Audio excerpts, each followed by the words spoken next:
two-wheeled action, and out on circuit, the Red Square ZX10R Masters Cup. Just before we got to the actual race action of the day, gave us an opportunity to say farewell to one of our downed riders who had unfortunately lost his life in the weeks leading up to this race. Rest in peace, Andre Denoon. There's Donovan leading out the parade.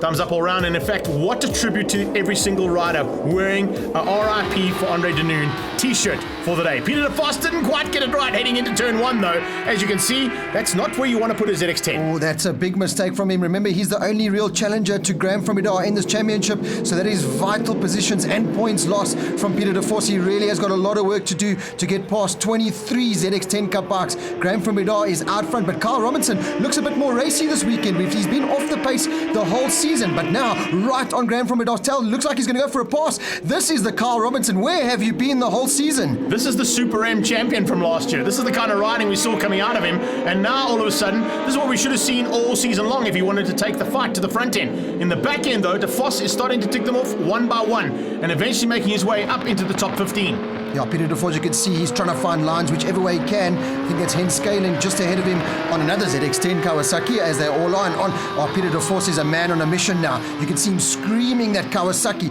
He's got a lot of positions to make up because at the moment he's losing big ground not only on track but in the championship to Graham from Idar.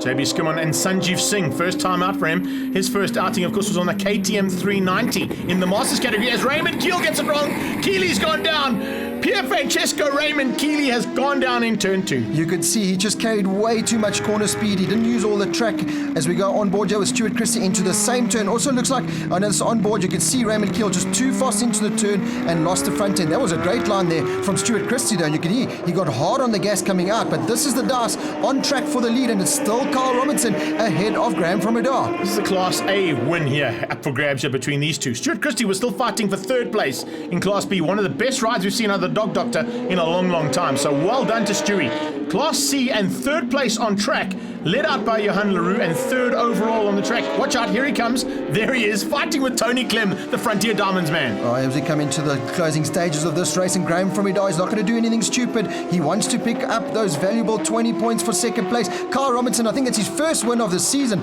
Great to see the man back on the top step.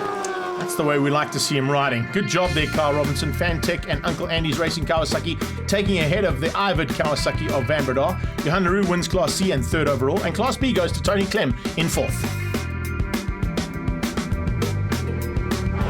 Yeah, we found a bit of pace in the first heat.